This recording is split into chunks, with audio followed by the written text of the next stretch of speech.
Hello, good evening to all of you. Good evening to all.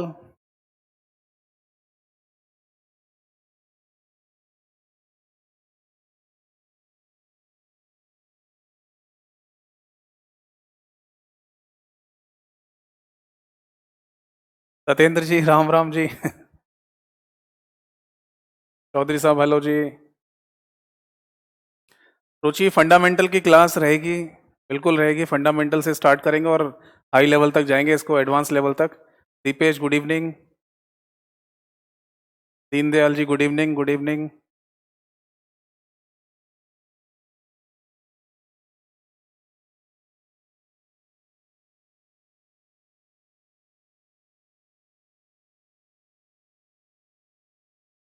Ji Pintu ji, syllabus आज से ही start होगा।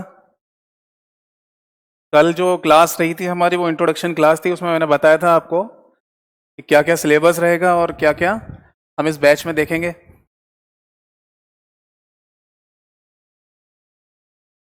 हाँ दहिया जी, आज ही से क्लास स्टार्ट हो रही है और आज से ही आप नोट्स बनाना चालू कर सकते हैं। सत्येंद्र जी, बिल्कुल आप पटवारी की तैयारी कर रहे हैं, बिल्कुल आप इस बैच को ज्वाइन कीजिए। आपके पटवारी में जो क्वेश्चंस आएंगे सारे कवर हो जाएंगे इस बैच से, इस क्लास से। हाँ बिल्कुल, बेसिक से करवाऊंगा।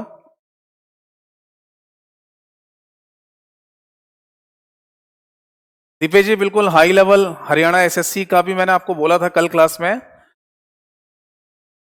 यानी बेसिक टू एडवांस लेवल तक हम जाएंगे। जैसा हमने देखा था हरियाणा एसएससी में क्लर्क के एग्जाम में बहुत डिफिकल्ट क्वेश्चन पूछे थे, टेक्निकल क्वेश्चन पूछे गए थे उसमें। तो मैंने कल बताया भी था क्लास में, जैसा कि हम बेसिक से चलेंगे, यानी जिनका बेसिक्स आना है एग्जाम में वो उनका भी कवर हो जाए, और उसी टॉपिक का हाई लेवल भी हम क्लास में देख लेंगे, ताकि हाई लेवल जिन एग्जाम में आ रहा है या जिनमें पूछा जाएगा तो वो क्वेश्चंस भी आप अटेम्प्ट कर पाओ। बिल्कुल, एसआई का एग्जाम है सर, एसआई के लिए भी इम्पोर्टेंट है। जी एनटीपीसी हो जाएगा।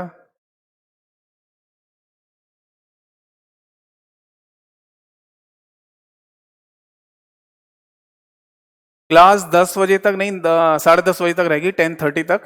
ठीक है, चलिए स्टार्ट करते हैं। And once again good evening to all of you. ठीक है, क्लास स्टार्ट करते हैं अब।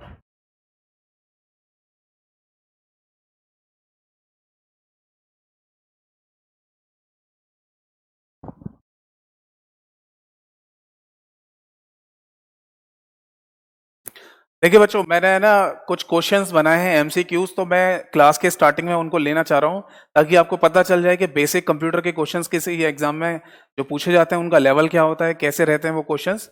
और थोड़े से हाई और टेक्निकल क्वेश्चंस भी हैं। जैसे कल बहुत सारे लोगों की रिक्वेस्ट आ रही थी, सर ऑपरेटिंग सिस्टम के कई सारे टेक्निकल क्वेश्चंस हमें देखने को मिल जाते हैं, है ना। नेटवर्किंग का कोई टेक्निकल क्वेश्चन देखने को मिल जाता है, प्रोग्रामिंग का। तो वो सारे क्वेश्चंस को है ना हम इस अब एमसीक्यूज में देख लेंगे। तो मैं कुछ एमसीक्यूज करा रहा हूँ स्टार्टिंग में। आप देखिए कि बेसिक लेवल का कंप्यूटर और थोड़ा हाई लेवल का कंप्यूटर कैसे पूछा जा रहा है ना। चलिए क्वेश्चन स्टार्ट कर ले रहे हैं।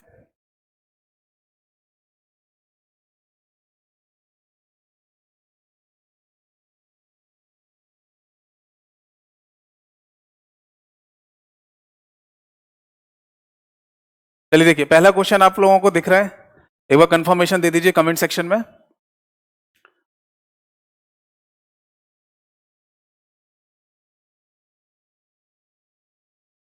एक बार कमेंट सेक्शन में कंफर्मेशन दे दीजिए कि प्रॉपर आपको क्वेश्चन दिखाई दे रहा है।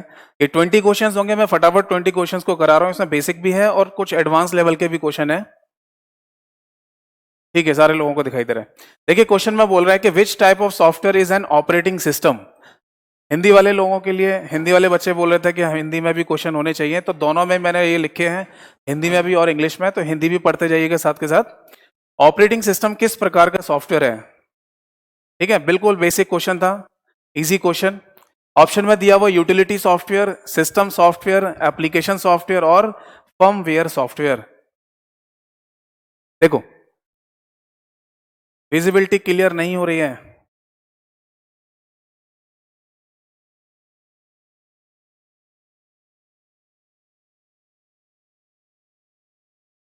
क्वेश्चन क्लियर नहीं हो रहा है आप लोगों को।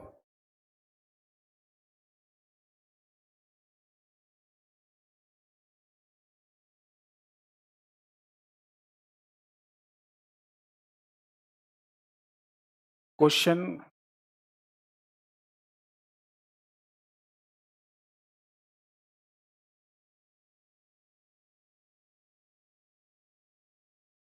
नहीं, बीच में कमेंट है।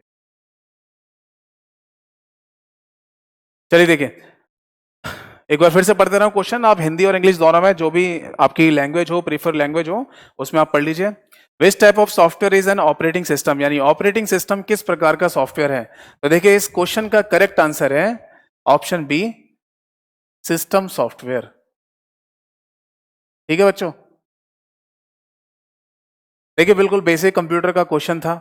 ठीक है, तो ये जल्दी से फटाफट हम 20 क्वेश्चन कर ले रहे हैं और उसके बाद फिर मैं टॉपिक चालू करूंगा।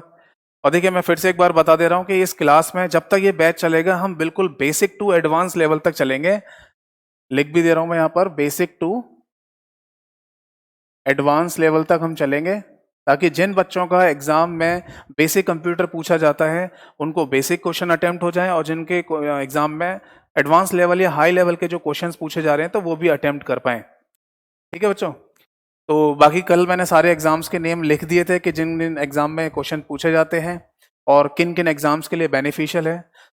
यूपी, हरियाणा, राजस्थान, पंजाब, है ना, ये सारे जितने भी स्टेट गवर्नमेंट के एग्जाम्स होते हैं उनमें कंप्यूटर के क्वेश्चंस पूछे जाते हैं, वहां ये मिलेगा आपको, तो ये बैच बेनिफिशियल रहेगा आपके लिए। ठीक है, तो देखिए इस क्वेश्चन का सही आंसर था ऑप्शन बी, सिस्टम सॉफ्टवेयर। मैं थोड़ा सा आपको ब्रीफ इंट्रोडक्शन दे दे रहा हूं। देखो इस क्वेश्चन का आंसर सिस्टम सॉफ्टवेयर कैसे है, जैसे क्वेश्चन में पूछा गया ऑपरेटिंग सिस्टम किस टाइप का सॉफ्टवेयर है, तो एक छोटा सा पॉइंट हमें हमेशा याद रखना है, एक ऐसा सॉफ्टवेयर या प्रोग्राम जो किसी हार्डवेयर को मैनेज करने के लिए या उसको चलाने के लिए अगर बनाया गया हो, ठीक है ना, यानी उसको डेवलप किया गया है किसी पर्टिकुलर हार्डवेयर को चलाने के लिए, वो हमेशा सिस्टम सॉफ्टवेयर ही कहलाएंगे। अब आप बोलेंगे इसमें एक एप्लीकेशन सॉफ्टवेयर लिखा हुआ, वो क्यों नहीं आंसर सही है। वो इसलिए आंसर सही नहीं है बिकॉज एप्लीकेशन सॉफ्टवेयर को यूजर स्पेसिफिक बनाया जाता है, यानी यूजर की रिक्वायरमेंट पर। जैसे अगर मैं बोलूं मुझे व्हाट्सएप चलाना है, तो व्हाट्सएप यानी chatting is my requirement, chatting मेरी रिक्वायरमेंट है, इसलिए जो व्हाट्सएप एप्लीकेशन है उसमें लास्ट में ऐप भी लिखा हुआ है, उसका मतलब एप्लीकेशन ही होता है, तो व्हाट्सएप एक एप्लीकेशन सॉफ्टवेयर है। अब ऑपरेटिंग सिस्टम जैसे विंडोज हो गया, मैक हो गया, लाइनेक्स, यूनिक्स, डॉस, ये सारे के सारे जितने भी ऑपरेटिंग सिस्टम है ये कंप्यूटर मशीन या हार्डवेयर को चलाने के लिए ही बनाए गए हैं, इसलिए इन सबको बोलेंगे सिस्टम सॉफ्टवेयर। ठीक है, चलिए अगला क्वेश्चन लेंगे फटाफट। इस क्वेश्चन का फटाफट आंसर कर दीजिए। क्वेश्चन है 1 byte is equal to how many bits, एक बाइट में कितनी बिट्स होती हैं या कितने बिट्स के बराबर होता है। ऑप्शन दिया है 4 बिट्स, 8 बिट्स, 12 बिट्स और 16 bits. Very easy question, very simple question, जल्दी से फटाफट आंसर कर दीजिए जिन लोगों को पता है। 1 byte is equal to how many bits, एक बाइट में कितने बिट्स होते हैं। तो देखिए इस क्वेश्चन का भी करेक्ट आंसर है ऑप्शन बी, 8 बिट्स। मैं यहां पर लिख दे रहा हूं, एक बाइट में कितने होते हैं, 8 बाइनरी बिट होती हैं, एक बाइट में 8 बाइनरी बिट्स होती हैं, बिल्कुल करेक्ट आंसर।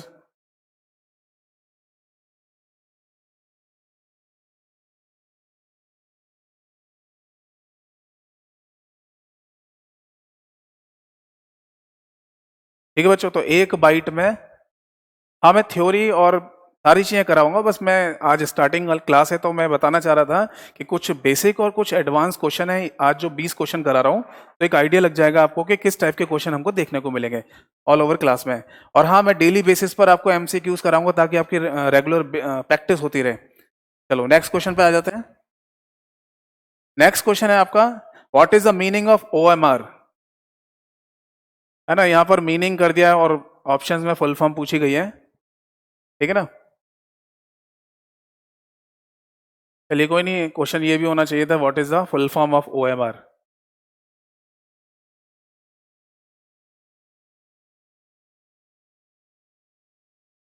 जी विनोद जी, पक्का आपका जो क्वेश्चन है कन्वर्ट करना है 3810 ऑक्टल को डेसिमल में, ये क्वेश्चन मैं करा दूंगा। जो हमारा नेक्स्ट टॉपिक होगा वो यही होगा, कन्वर्जन वाला मैं पूरा कराऊंगा, आप टेंशन मत लीजिए। ठीक है ना, कन्वर्जन वाले भी सारे क्वेश्चन कराऊंगा। देखिए इस क्वेश्चन का सही आंसर हो जाएगा option A, optical mark reader. ठीक है बच्चों। देखिए ऑप्टिकल मार्क रीडर आपको पता होगा, अभी तो सारे जितने भी एग्जाम्स होते हैं वो कंप्यूटर पे कराए जा रहे हैं, ठीक है ना। लैब बना के जो आपका एग्जाम सेंटर पड़ता है वहां पर कंप्यूटर पे आप एग्जाम देने जाते हो। इससे पहले आपको पता हो, आज भी वैसे कुछ एग्जाम्स में है ना, आज भी पेपर पे होते हैं जो बबल भरना होता है। पहले तो सारे एग्जाम्स ऐसे हुआ करते थे। पहले क्या था, जितने भी एग्जाम देने जाते थे वहां पर हमें एक शीट मिलती थी, और उस शीट में 4 ऑप्शन होते थे क्वेश्चन के आगे, और हमें एक गोले पर वो पेंसिल से या पेन से उसको फिल करना पड़ता था। तो जो शीट हमें दी जाती थी उसको OMR शीट बोलते हैं, ऑप्टिकल मार्क रीडर शीट। और उस शीट को एक डिवाइस में लगा के स्कैन किया जाता है, उस डिवाइस को बोलते हैं ऑप्टिकल मार्क रीडर। ठीक है ना, तो ये हमें वहां देखने को मिला। चलिए नेक्स्ट क्वेश्चन पे आ जाते हैं।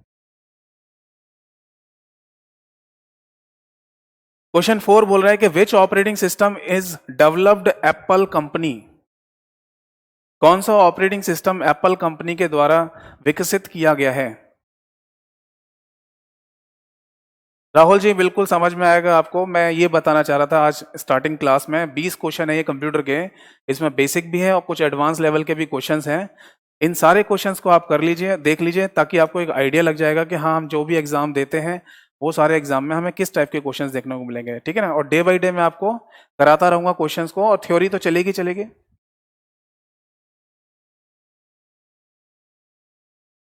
जी बिल्कुल। तो ये 4 जो क्वेश्चन है इसका सही आंसर है option C, Mac operating system. यानी एप्पल कंपनी के द्वारा जो ऑपरेटिंग सिस्टम को डेवलप किया गया है, बनाया गया, तो उसका नाम मैक है। एक छोटा सा पॉइंट और याद रखना, ये जो मैक है इसकी फुल फॉर्म है मैकिंतोश। ठीक है बच्चों, एप्पल जो कंपनी है उसने अपना खुद का एक ऑपरेटिंग सिस्टम बना रखा है जिसका नाम क्या है, मैक। और इस मैक को फुल फॉर्म में बोलते हैं मैकिंतोश। ये मैक जो वर्ड है वो यहां से निकाला गया है। ठीक है, जी बिल्कुल। चलिए अगला क्वेश्चन देखेंगे फटाफट। Next question is very easy. LAN का फुल फॉर्म पूछा गया है, local area network. Local area network का फुल फॉर्म पूछा गया, फटाफट बता दीजिए, सारे लोगों को पता होगा।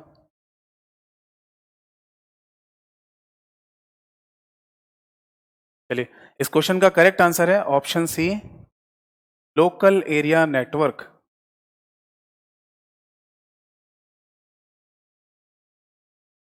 ठीक है बच्चों, थोड़ा सा पॉइंट और याद रख लीजिए, कल भी मैंने क्लास में बताया था, आपको हिंट दिया था।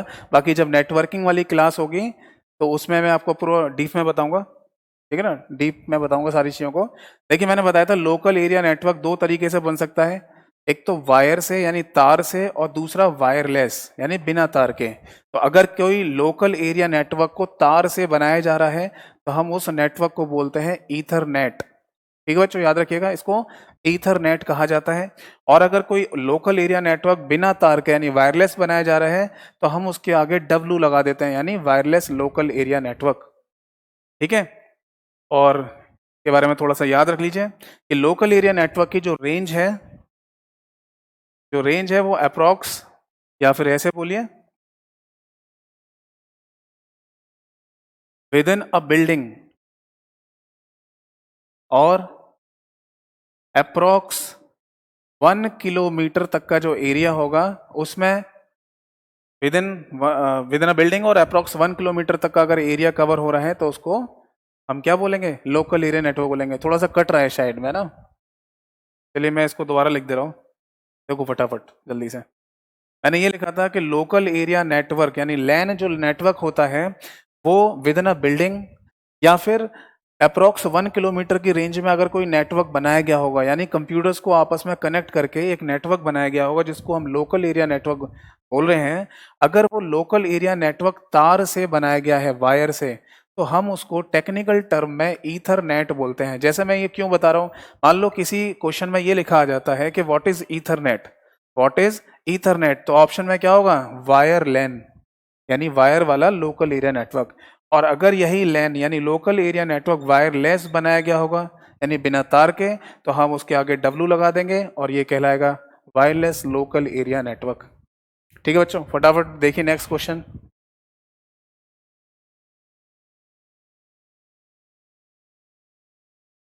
नेक्स्ट क्वेश्चन क्या बोल रहे हैं, नेक्स्ट क्वेश्चन बोल रहा है कि YouTube was launched in the year, यानी YouTube को किस ईयर में लॉन्च किया गया था। इस क्वेश्चन का आंसर अगर किसी को पता है तो बताइए।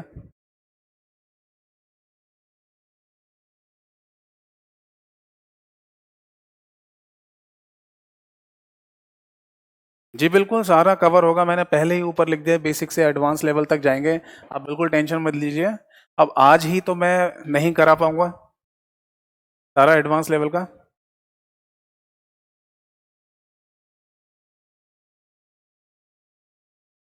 पिंटू जी, ईथरनेट की जो लेंथ है, मैंने रेंज जो आप पूछ रहे हैं ना, मैंने आपको बताई थी। ईथरनेट का सिंपल सा मीन है वायर लैन, यानी तार से बनाया गया लोकल एरिया नेटवर्क, ठीक है ना। और लैन की जो रेंज है वही रेंज रहती है, यानी विद इन अ बिल्डिंग और अप्रॉक्स 1 किलोमीटर की रेंज का जो नेटवर्क होगा उसी को हम लैन बोलते हैं।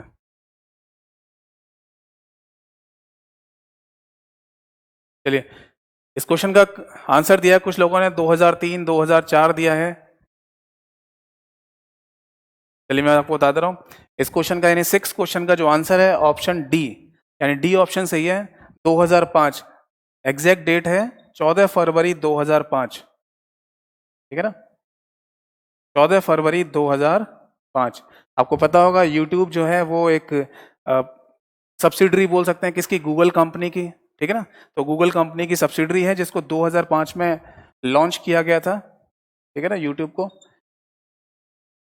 देखो ये है ना फैक्चुअल क्वेश्चन होंगे, ठीक है ना। तो ये चीजें जो टेक्निकल टर्म्स है ना, जैसे हमारी सोशल नेटवर्किंग वेबसाइट्स हो गई या फिर कोई टेक्नोलॉजी चल रही है, तो उसके भी डायरेक्ट और फैक्चुअल क्वेश्चन भी एग्जाम में पूछ लिए जा सकते हैं, ठीक है ना। चलिए नेक्स्ट क्वेश्चन देख लेंगे। नेक्स्ट क्वेश्चन है हमारा, the brain of any computer system is. Shiv ji बिल्कुल स्टार्टिंग से ही पढ़ाऊंगा, मैं फिर दोबारा से एक बार रिपीट कर रहा हूँ एक बात, कि आज इस क्लास में सबसे पहले एमसीक्यूज कराने का ये मतलब था मेरा कि जो मैं बता रहा हूँ कि बेसिक से एडवांस लेवल तक हम जाएंगे, तो उस बेसिक से एडवांस लेवल में बेसिक क्वेश्चंस और एडवांस क्वेश्चंस कैसे हमें देखने को मिलेंगे, तो उसके कुछ 20 क्वेश्चन मैं बना के लाया था हिंदी और इंग्लिश दोनों भाषाओं में। तो आप इन क्वेश्चन को देख लीजिए, फिर फटाफट हम आ जाएंगे अपने टॉपिक पर। और one day day by day मैं आज सारे के सारे टॉपिक्स को है ना बिल्कुल इनिशियल लेवल से थोड़ा हाई लेवल तक लेके जाऊंगा, और आपका पूरा सिलेबस कवर होगा, आप बिल्कुल टेंशन मत लीजिए। आप केवल अभी जल्दी से 20 क्वेश्चन को देख लीजिए, फिर टॉपिक पाएंगे, ठीक है।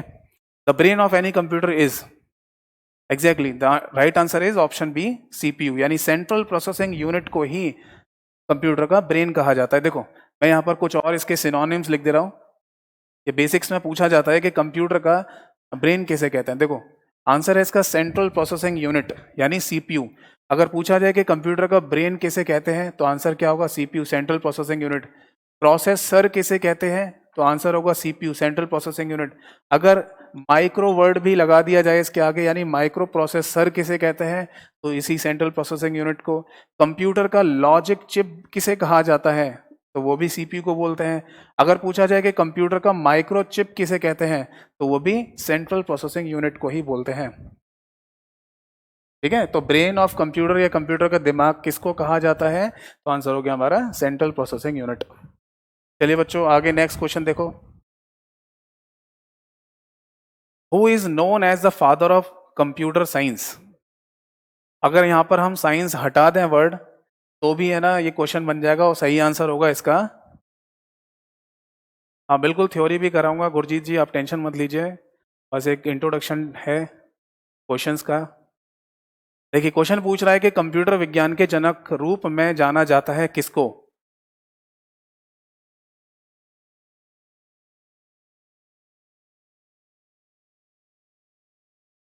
ठीक है, तो इस क्वेश्चन का करेक्ट आंसर होगा ऑप्शन बी, चार्ल्स बेबेज, ठीक है।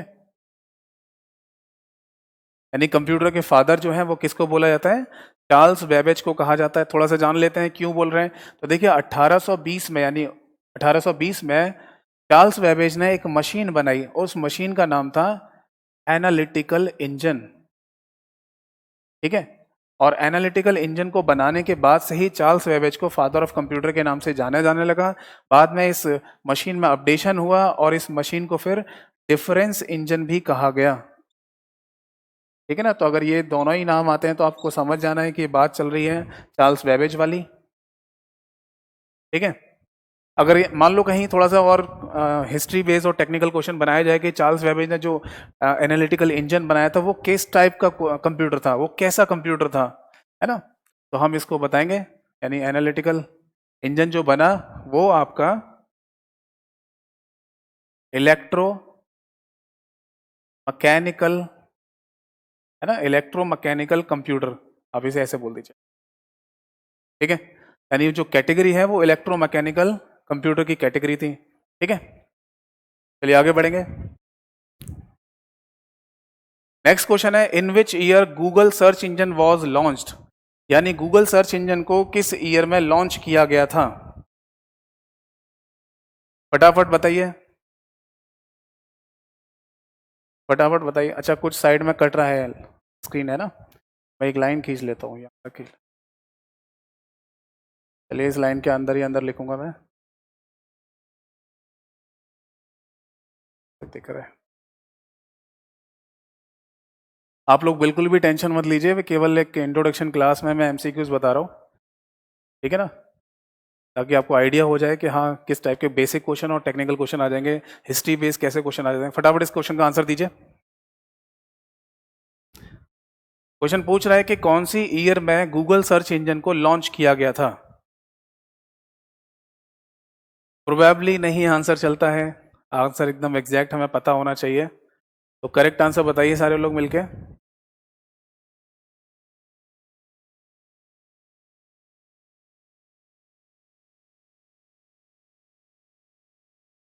चलिए फटाफट देखो।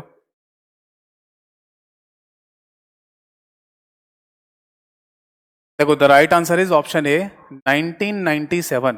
यानी गूगल जो सर्च इंजन है, उस गूगल सर्च इंजन को 1997 यानी 1997 में डेवलप किया गया था। ठीक है ना। गूगल सर्च इंजन को कब डेवलप किया गया, 1997 में। दूसरा पॉइंट हम क्या याद रखेंगे, ये किसने बनाया, यानी गूगल किसकी कंपनी है, इसके फाउंडर कौन है। तो आपको याद रखना है इसके फाउंडर है लैरी पेज, कॉमा सर्गे ब्रेन यानी दूसरा पर्सन, और एक तीसरा पर्सन है स्कॉट हसन। ये तीनों लोग थे, इन तीनों ने मिलके गूगल सर्च इंजन को डेवलप किया था 1997 में, यानी 1997 में।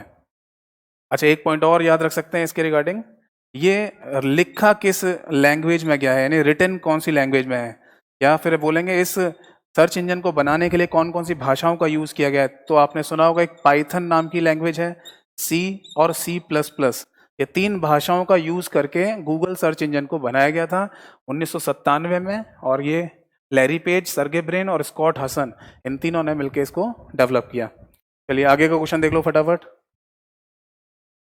अब देखिए, ये जो 9th क्वेश्चन थे ये इजी थे बेसिक कंप्यूटर के लिए, ठीक है ना। हाँ बिल्कुल, मैंने बता दिया यूट्यूब के। अच्छा, यूट्यूब के फाउंडर है, अभी लिख दूंगा, पहले इस क्वेश्चन को देख लो, स्क्रीन पर आ गया। The operating system does all of the following except, यानी ऑपरेटिंग सिस्टम निम्नलिखित में से सभी कार्य करता है, किसको एक्सेप्ट छोड़कर। इस क्वेश्चन का सही आंसर बताइए फटाफट।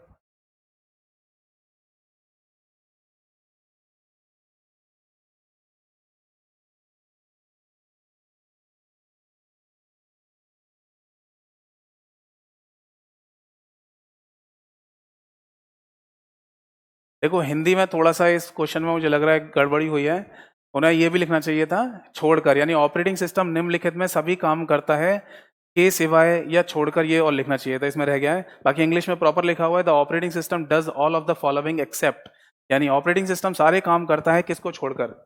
अब देखिए ये थोड़ा सा टेक्निकल क्वेश्चन हो जाएगा ऑपरेटिंग सिस्टम के रिगार्डिंग, तो जिन लोगों को आंसर पता है वो बताइए कि ऑपरेटिंग सिस्टम सारे काम करता है किसको छोड़कर। एक्सेप्ट मतलब किसको छोड़कर, following except. Operating system does all of the following except.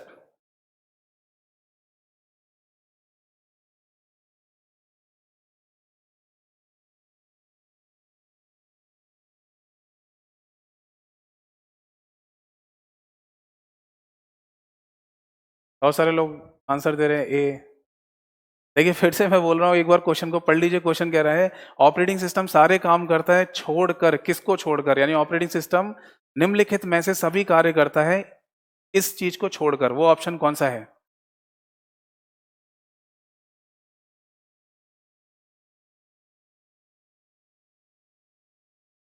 चलो देखो, देखो बच्चों, इस क्वेश्चन का सही आंसर है ऑप्शन डी, यानी D is the right answer. मैं पढ़ दे रहा हूं सारे ऑप्शंस को एक बार, डी सही आंसर होगा। देखो क्वेश्चन में ये बोला गया है कि ऑपरेटिंग सिस्टम इनमें से सभी काम को करता है एक्सेप्ट, यानी किसी को छोड़कर, यानी कोई ऐसा ऑप्शन है जिसको छोड़कर बाकी सारे काम करता है। तो देखो ऑप्शन ए क्या कह रहा है, उपयोगकर्ता को कंप्यूटर के साथ सहभागिता करने का एक तरीका प्रदान करता है, यानी provide a way for the user to interact with the computer. ये तो बिल्कुल सही है। इसका मतलब एक ऑपरेटिंग सिस्टम यूजर और हार्डवेयर को इंटरेक्ट कराने का या उसकी सहभागिता कराने का है तो काम करता ही है। ऑपरेटिंग सिस्टम का सिंपल सा डेफिनेशन होता है, it is an intermediator between user and hardware. तो पहला ऑप्शन सही हो गया। दूसरा ऑप्शन कह रहा है manage the central processing system, CPU. ये भी सही है, केंद्रीय प्रसंस्करण इकाई यानी सीपीयू जिसको बोलते हैं सेंट्रल प्रोसेसिंग यूनिट, उसका प्रबंधन भी करता है। यानी सिंपल सा मीन कि ऑपरेटिंग सिस्टम का सिंपल सा मीन है एक सिस्टम सॉफ्टवेयर जो हार्डवेयर को चलाने के लिए बनाया गया होगा, और हार्डवेयर के में आपका सीपीयू यानी सेंट्रल प्रोसेसिंग यूनिट भी आएगा। ऑप्शन सी देखो, मैनेज मेमोरी एंड स्टोरेज। देखो ऑपरेटिंग सिस्टम होगा तभी तो मेमोरी और स्टोरेज को भी तो मैनेज करेगा, ये भी सही है। तो ऑप्शन डी क्या कह रहा है, enable users to perform the specific task such as document editing, यानी उपयोगकर्ताओं को एक विशिष्ट कार्य करने में सक्षम बनाता है, जैसे दस्तावेज संपादन यानी डॉक्यूमेंट एडिटिंग। देखो ये गलत है। कोई भी ऑपरेटिंग सिस्टम किसी भी उपयोगकर्ता यानी हम जैसे यूजर्स को स्पेसिफिक टास्क के लिए डॉक्यूमेंट एडिटिंग की के लिए नहीं बनाया जाता है। अगर मान लो इस ऑप्शन को हम पढ़ते हैं डी ऑप्शन को, तो इसका सही आंसर होना चाहिए डी ऑप्शन। किसके लिए बोला जा रहा है? जैसे कि एमएस वर्ड के लिए या वर्ड पैड के लिए, इस टाइप के सॉफ्टवेयर के लिए। यानी सिंपल सा मीन है, अगर कोई ऐसा वर्ड डॉक्यूमेंट सॉफ्टवेयर हो जिससे हम कुछ एडिटिंग वगैरह कर रहे हैं, है ना, डॉक्यूमेंट एडिटिंग वगैरह हो रही है, तो उसके लिए ये ऑप्शन फिट बैठेगा, ऑपरेटिंग सिस्टम के लिए नहीं। ऑपरेटिंग सिस्टम एक सिस्टम सॉफ्टवेयर है जिसको हार्डवेयर को चलाने के लिए, सीपीयू को मैनेज करने के लिए, मेमोरी मैनेज करने के लिए बनाया गया है। ठीक है ना? तो इस क्वेश्चन का सही आंसर होगा ऑप्शन डी, यानी ऊपर के जो तीनों ऑप्शन है ए बी सी सारे काम करता है सीपीयू, वो sorry operating system, but D option वाला काम नहीं करेगा। ये डॉक्यूमेंट एडिटिंग के लिए यूजर को परमिशन ग्रांट नहीं करता है। ठीक है ना? ये काम होता है जैसे एमएस वर्ड। अगर ऐसा पूछा जाता कि एमएस वर्ड का काम क्या है, तो ये ऑप्शन सही बैठेगा डी वाला, ये enable the users to perform the specific task such as document editing, यानी डॉक्यूमेंट एडिटिंग के लिए उसको अलाउ करता है। तो समझ में आया बच्चों? क्वेश्चन इंग्लिश में सही लिखा हुआ exactly, the operating system does all of the following except, यानी किसको छोड़कर। हिंदी में वो छोड़कर मिस हो गया है। ठीक है ना? तीनों ऑप्शन सही है, डी वाला गलत होगा, यानी वही। तो अगला क्वेश्चन देखो। क्वेश्चन कह रहा है during the boot process the dash looks for the system files, यानी बूट प्रक्रिया के दौरान डैश सिस्टम फाइलों के लिए दिखता है। देखो इस क्वेश्चन का आंसर देखते हैं। During the boot process the dash looks for the system files. देखो इसको मैं थोड़ा समझा दे रहा हूं आपको। बूट प्रोसेस का सिंपल सा मीन क्या है? देखो बूट प्रोसेस का सिंपल सा मीन आप इसको एक वर्ड से बोल दो, बूटिंग, यानी कंप्यूटर को स्टार्ट करना। देखो बूटिंग में भी दो चीजें मिल जाती हैं हमको। बूटिंग में क्या है, अगर बूटिंग में पूछा जाता है कोल्ड और वार्म बूटिंग का मतलब क्या है, तो अगर हम कंप्यूटर को नॉर्मली स्टार्ट कर रहे हैं तो वो कोल्ड बूटिंग कहलाएगा। और अगर बीच में हमने कभी कंप्यूटर को रीस्टार्ट किया या फिर इसको रीबूट भी बोलते हैं तो वो वार्म बूटिंग कहलाएगा। ये समझ में आया? तो देखो बूट प्रोसेस का मतलब बोलिए बूटिंग, यानी बोलिए सिंपल सा स्टार्ट करना। और बूटिंग के टाइम पर जो सबसे पहला प्रोग्राम एक्टिवेट होगा उसका नाम है BIOS, basic input output system. तो क्वेश्चन में बोला है कि बूट प्रक्रिया के दौरान डैश यानी कौन सिस्टम फाइलों को देखता है, यानी लुक्स माने देखना, looks for the system files. इसका सही आंसर होगा बायोस, यानी बेसिक इनपुट आउटपुट सिस्टम। एक बात और याद रखिएगा इसके रिगार्डिंग, छोटा पॉइंट, ये जो बायोस है ये एक प्रोग्राम है, और ये प्रोग्राम किस मेमोरी के अंदर है? ये प्रोग्राम रीड ओनली मेमोरी, रोम के अंदर होता है। ठीक है ना? और इसको हम बोल सकते हैं कि कंप्यूटर के स्टार्ट होने पर सबसे पहला प्रोग्राम यानी first program to be activated, first program to be activated at the time of booting, यानी बूटिंग के टाइम पर सबसे पहला प्रोग्राम जो चलता है या एक्टिव होता है उसी को हम बायोस बोलते हैं, basic input output system, basic input output system. ठीक है, चलो बच्चों आगे देखें। नेक्स्ट क्वेश्चन में बोल रहा है कि dash are the list of commands that appear on the screen.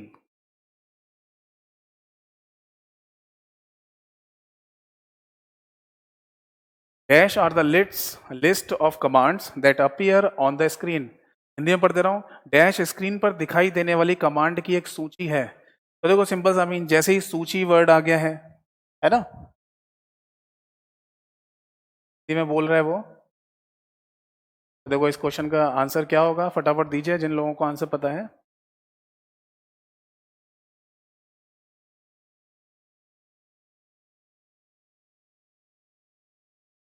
यानी ये एक लिस्ट है जिसमें कमांड्स दिखाई देती हैं स्क्रीन के ऊपर।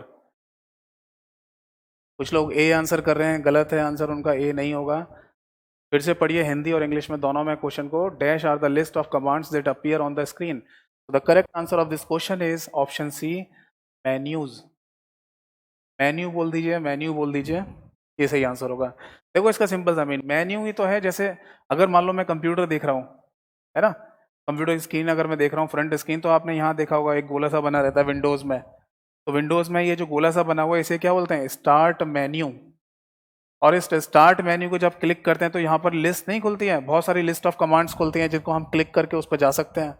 दूसरा, अगर मान लो कोई भी एप्लीकेशन खुली हुई है, जैसे कि मैंने MS वर्ड या एक्सेल या पावर पॉइंट को ओपन किया, तो यहाँ बिल्कुल ऊपर भी तो क्या बना होता है, मेन्यू बार। उस मेन्यू बार में ही तो हमें सारी कमांड्स देखने को मिलती हैं। समझ में आया? तो option is option C, menu. तो menu are the list of commands that appear on the screen. ठीक है ना, आप इसको सेट ऑफ ऑप्शन भी बोल सकते हो, यानी menu is a set of option जो हम लोगों को ऑप्शन चूज करने की फैसिलिटी प्रोवाइड करा रहे हैं। कई सारे ऑप्शन होंगे। ठीक है बच्चों, अगला क्वेश्चन देखो।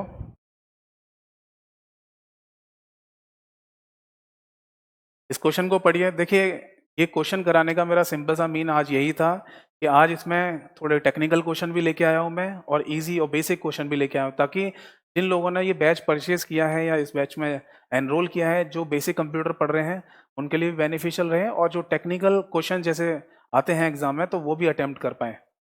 चलिए देखिए, 13वां क्वेश्चन बोल रहा है कि which of the following is the correct sequence of action that takes place during the bootup process. थोड़ा सा बूटिंग प्रोसेस के बारे में मैंने अभी बताया था। हाँ बिल्कुल, MS ऑफिस भी करवाऊंगा, टेंशन मत लीजिए। कल की मेरी क्लास अगर आप देखेंगे तो उसमें पूरा सिलेबस लिखा था मैंने, सारे टॉपिक्स कराऊंगा आप। ठीक है, ऑप्शन पढ़िए फटाफट फटाफट, A B C D 4 option में बताइए कौन सा सही आंसर, जिन लोगों को पता हो। थोड़ा सा बूट ऑप्शन के बारे में, बूट प्रोसेस के बारे में मैंने अभी बताया आपको। तो देखो इस क्वेश्चन में बोला गया है, which of the following is the correct sequence of action that takes place during the boot up process। यानी बूटअप प्रक्रिया के दौरान होने वाली क्रियाओं का सही क्रम क्या है।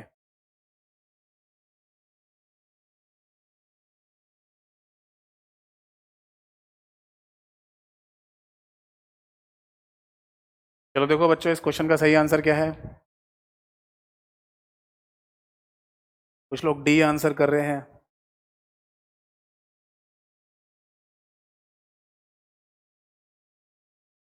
देखो अभी थोड़ी देर पहले मैंने कुछ चीज बताई है, उसी से ही थोड़ा सा आइडिया लगा के भी आंसर किया जा सकता था। चलो देखो, इस क्वेश्चन का करेक्ट आंसर है ऑप्शन बी। पहले मैं लिख दे रहा हूँ सही प्रक्रिया क्या है, फिर मैं समझाऊंगा आपको। देखो, activate BIOS, basic input output system. चलिए, उसके बाद लिखा है परफॉर्म पोस्ट। परफॉर्म पोस्ट, इसको लिख लेना, जिसको नहीं पता हो या जिसको डाउट रहे तो वो याद कर लेना इसको, ये सही सीक्वेंस होता है। उसके बाद ऑप्शन में लिखा है लोड ऑपरेटिंग सिस्टम। चलिए, load operating system, then option में लिखा है check configuration setting. Check configuration settings.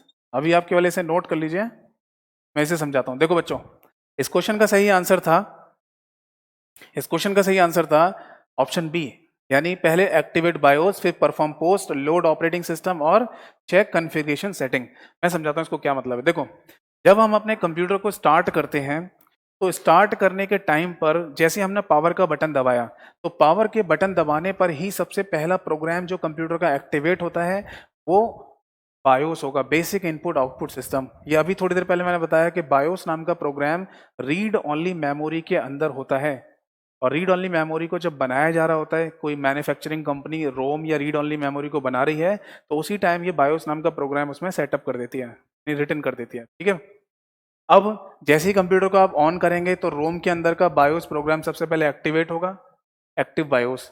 अब ये क्या है, परफॉर्म पोस्ट, यानी POST की फुल फॉर्म होती है पावर ऑन सेल्फ टेस्ट। तो जैसे ही पावर का बटन दबाया, बायोस एक्टिवेट हुआ। ये पोस्ट बायोस का एक सब प्रोग्राम ही होता है, आप इसे ऐसे देख सकते हैं, it is the sub program of BIOS, या फिर एक इंटरनल प्रोग्राम भी आप बोल दो, ये भी चलेगा। तो बायोस पोस्ट एक बायोस का सब प्रोग्राम है, ठीक है, इंटरनल पार्ट ऑफ प्रोग्राम बोलते हैं इसको, और इसकी फुल फॉर्म है पावर ऑन सेल्फ टेस्ट। ठीक है बच्चों, इसका काम क्या होता है, देखो जैसे ही पोस्ट चालू होगा अपना काम करना, तो ये क्या करता है, हमारे कंप्यूटर के सारे हार्डवेयर को एक सिग्नल भेजता है, ये चेक करने के लिए कि वो सारे हार्डवेयर अपनी जगह पे प्रॉपर कनेक्टेड हैं और वर्किंग में है या नहीं, ये चेक करने के लिए। तो जब सारे हार्डवेयर कंपोनेंट चेक हो जाते हैं, इवन ये रैम को भी और CPU को भी सिग्नल भेज के चेक करता है कि वो प्रॉपर काम कर रहे हैं नहीं। तो जब सिग्नल प्रॉपर आएगा वापस और इसे पता चलेगा सारे हार्डवेयर कंपोनेंट्स प्रॉपर ठीक काम कर रहे हैं और वर्किंग में है, तभी वो आगे नेक्स्ट प्रोसेस चालू होगा। समझ में आ रहा है बच्चों? पहला सबसे प्रोग्राम बायोस क्या काम करता है वो मैं बताऊंगा आगे, फिलहाल के लिए इस क्वेश्चन के पॉइंट ऑफ व्यू से देख लीजिए। सबसे पहले एक्टिवेट बायोस होगा, उसका प्रोग्राम जो है सब प्रोग्राम वो एक्टिवेट हो जाएगा पावर ऑन सेल्फ टेस्ट, जिसकी जिम्मेदारी सारे हार्डवेयर कंपोनेंट्स को चेक करना कि वो प्रॉपर काम कर रहे हैं नहीं।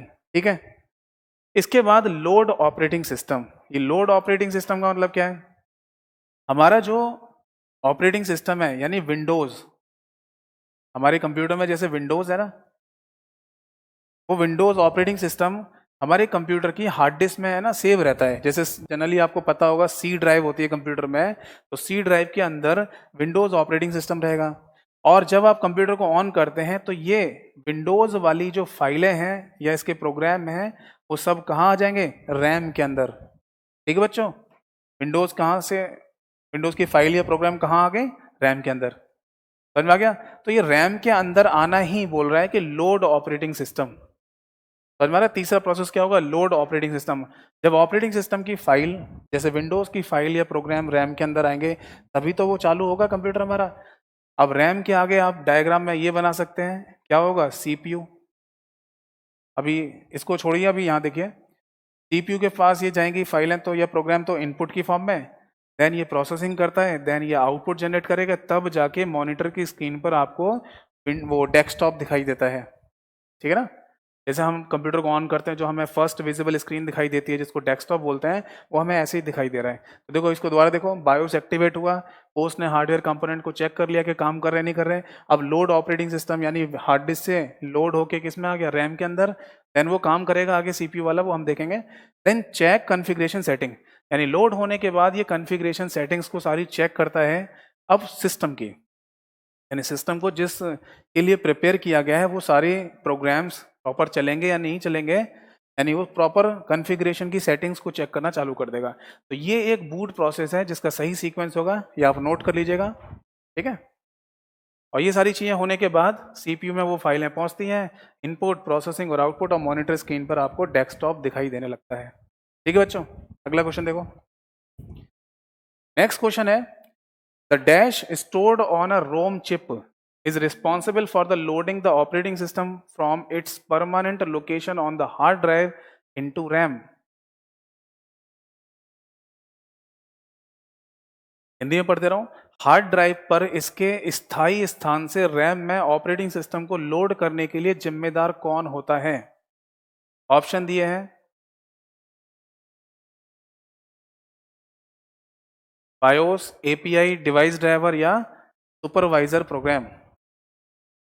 जी मंजीत जी, आप टेंशन मत लो, आप जैसे बोल रहे हैं कि थ्योरी पढ़ाओगे तो ये सारे MCQs में कवर हो जाएंगे, तो मैं बता रहा हूँ बस किस टाइप के MCQs है ना यहाँ पर पूछे जाएंगे, इस टाइप के बेसिक और थोड़े टेक्निकल MCQs आएंगे। ठीक है बच्चों, ये थ्योरी पढ़ाऊंगा पूरा, आप टेंशन ना लीजिए।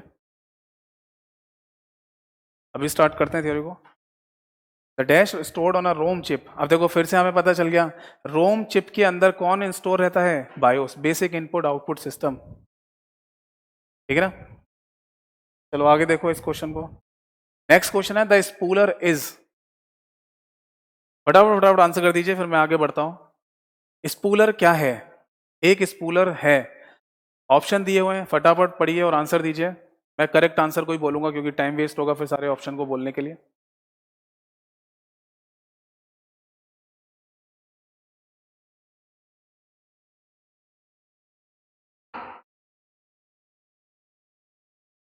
जी शिव जी, बिल्कुल आपको थैंक यू फॉर कमेंट। बिल्कुल समझ में आएगा, आप बिल्कुल बेसिक लेवल से हाई लेवल तक जाएंगे। जिन लोगों को रिक्वायरमेंट है हाई लेवल की उनकी भी पूरी होगी और बेसिक कंप्यूटर भी पूरा होगा, आप टेंशन मत लीजिए। जल्दी फटाफट इस क्वेश्चन का आंसर दे दीजिए जिन लोगों को पता है। देखिए जो लोग ये सोच रहे हो कि आज ही सारी चीजें करा दें तो ये पॉसिबल नहीं होगा, थोड़ा सा पेशेंस रखिए। डे बाय डे हम बढ़ते जाएंगे, सारे टॉपिक्स को हम कवर कर लेंगे क्लास में, है ना। और जैसे कुछ लोग बोल रहे हैं कि है ना इन ये सारे एमसीक्यूज तो कवर हो ही जाएंगे टॉपिक से, तो वो टॉपिक तो करेंगे ही करेंगे, ठीक है ना। और इन क्वेश्चंस की भी मैं एक्सप्लेनेशन दे रहा हूँ ताकि आपको कॉन्सेप्ट भी क्लियर हो जाए, पता चल जाए। फटाफट बताइए जिनको इस क्वेश्चन का आंसर बताओ। और देखिए बिल्कुल रिलैक्स होकर कंप्यूटर को समझना है और पढ़ना है। ये कोई है ना बर्डन नहीं लेना कि हाँ हमें है ना, जैसे मैथ्स का एक बर्डन रहता है मैथ्स में, क्या हमें ये कॉन्सेप्ट पढ़ना है, ये थ्योरी मतलब सारी चीज़ों को फॉर्मूलेज वगैरह याद रखने हैं। तो बिल्कुल है ना एक इजी वे में समझना है हमको, ठीक है ना। जल्दी फटाफट इस क्वेश्चन का आंसर दीजिए। चलिए मैं बताता हूँ इस क्वेश्चन का आंसर क्या है। इस क्वेश्चन का आंसर है ऑप्शन ए, यानी स्पूलर, इंग्लिश में बोल दे रहा हूँ, option A location in memory that maintains the content of a document until it prints out. Hindi में, स्मृति में स्थान जो किसी दस्तावेज की सामग्री को तब तक बनाए रखता है जब तक वह प्रिंट नहीं करता है। देखो सिंपल सा, मैं आपको थोड़ा समझा दे रहा हूँ। ये जब हमारे पास प्रिंटर होते हैं, इस प्रिंटर के अंदर एक इंटरनल मेमोरी भी होती है और उस इंटरनल मेमोरी को बोलते हैं स्पूलर डायरेक्टरी, ठीक है। और स्पूलर डायरेक्टरी जो है उसमें जो वर्ड बना है स्पूल, तो अगर कहीं किसी एग्जाम में इसका फुल फॉर्म भी पूछा जाए, स्पूल का फुल फॉर्म क्या होता है, तो इसे बोलते हैं simultaneous peripheral operation on line. Simultaneous peripheral operation on line, ये स्पूल का फुल फॉर्म रखा गया। और स्पूलर डायरेक्टरी जो प्रिंटर की इंटरनल मेमोरी होती है, उसी इंटरनल मेमोरी में सारी कमांड्स जाती हैं। कब? जब हम कंट्रोल प्लस पी दबाते हैं, CTRL प्लस पी करते हैं प्रिंट के लिए। तो जैसे ही हमने कंट्रोल प्लस पी कर दिया, प्रिंट कमांड चली गई, तो वो प्रिंटर की इंटरनल मेमोरी में चली जाती है और वो वहां कब तक रहेगी? जब तक प्रिंटर प्रिंट नहीं कर देता है। तो इस क्वेश्चन में ऑप्शन में यही लिखा था, स्मृति में स्थान जो किसी दस्तावेज की सामग्री को तब तक बनाए रखता है जब तक प्रिंटर प्रिंट नहीं कर देता है। ये सही आंसर होगा। इसी को स्पूलर बोलते हैं या स्पूलर डायरेक्टरी भी कहा जाता है। ठीक है बच्चों, नेक्स्ट क्वेश्चन देख लो फटाफट। द यूनिक, ये थोड़ा टेक्निकल क्वेश्चन है, मैं बता रहा था बेसिक से एडवांस पे जाएंगे, तो जो टेक्निकल पढ़ रहे हैं बच्चे वो लोग आंसर दीजिए इसका। The unique signal generated by the device that tells the operating system that is in need of immediate attention is called an। Hindi में पढ़ लेते हैं। एक उपकरण द्वारा उत्पन्न अद्वितीय संकेत जो ऑपरेटिंग सिस्टम को बताता है कि इसे तत्काल ध्यान देने की आवश्यकता है, कहा जाता है। जिनको भी इसका आंसर पता हो, सही है आंसर बताइए। तब तक कुछ लोगों ने पूछा इसकी फुल फॉर्म लिख दो, मैं लिख दे रहा हूं।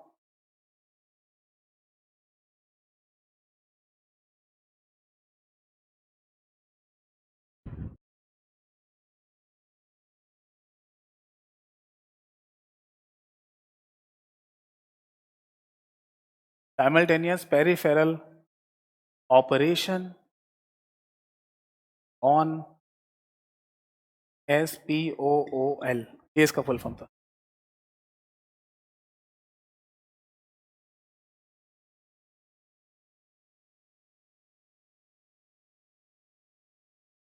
अब्दुल जी ऑप्शन ए बता रहे हैं गलत है। दीपक जी ऑप्शन ए बता रहे हो गलत आंसर है, ए गलत आंसर है। चलिए मैं इसका सही आंसर बता दे रहा हूँ। देखो इस क्वेश्चन का सही आंसर है, कुछ लोगों ने बताया भी सही आंसर, ऑप्शन सी इंटरप्ट, ठीक है ना। अब क्वेश्चन को एक बार फिर से बोल दे रहा हूँ, पढ़ ले रहा हूँ, आप लोग समझिएगा। देखो, the unique signal generated by the device that tells the operating system that it is in need of immediate attention is called. देखो, इंटरप्ट एक इनपुट प्रोग्राम होता है। क्या होता है? आप इसे एक इनपुट प्रोग्राम भी बोल सकते हो। और ये इनपुट प्रोग्राम इसीलिए बनाया जाता है कि अगर मान लीजिए कोई टास्क जो कंप्यूटर में चल रही है और उस पर अटेंशन देने के लिए, इमीडिएट एक्शन देने के लिए, जैसे हिंदी में लिखा है, एक उपकरण द्वारा उत्पन्न अद्वितीय संकेत, एक संकेत है जो ऑपरेटिंग सिस्टम को बताता है कि इसे तत्काल ध्यान देने की आवश्यकता है। मान लीजिए कंप्यूटर के अंदर बहुत सारी एप्लीकेशन, बहुत सारे प्रोग्राम चल रहे हैं, उन सारे प्रोग्राम्स में एक प्रोग्राम पर इमीडिएट अटेंशन देने के लिए अगर कोई प्रोग्राम बनाया गया हो, उसी को इंटरप्ट बोला जाता है। अब इंटरप्ट से आपको लग रहा होगा रुकावट पैदा करने वाला, नहीं, इसका मतलब ऐसे नहीं समझना। इंटरप्ट का मतलब रुकावट पैदा करने वाला, मतलब रोकने वाला मत समझना इसको, गलत मतलब उसको नेगेटिव वे में नहीं लेंगे। क्योंकि इंटरप्ट, जैसे मान लो हमें कोई परेशान कर रहा है तो हम बोलते हैं ना, इंटरप्ट क्यों कर रहे हो भाई, बीच में इंटरप्ट क्यों कर रहे हो। तो ऐसे नहीं समझना हमको। इंटरप्ट वो बीच में रोकेगा, बीच में बताएगा, बट किसके लिए? जिस प्रोग्राम या जिस टास्क को इमीडिएट ध्यान देना हो, अटेंशन देने के लिए। ठीक है बच्चों, एक बार फिर से पढ़ लो क्वेश्चन को। एक उपकरण द्वारा उत्पन्न अद्वितीय संकेत होता है जो ऑपरेटिंग सिस्टम को बताता है कि इसे तत्काल ध्यान देने की आवश्यकता है किसी प्रोग्राम को। ठीक है, तो उसका आंसर क्या होगा? इंटरप्ट। एक इनपुट प्रोग्राम जो ऑपरेटिंग सिस्टम को किसी टास्क के लिए बोलेगा कि इस पर ध्यान देना है, अब आपको इसको प्रोसेस कराना है सीपीयू के द्वारा।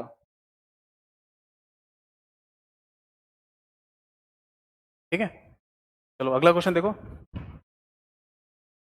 जल्दी से देखो, फिर थ्योरी आज चालू हो पाएगी। चालू करेंगे थोड़ी सी थ्योरी तो।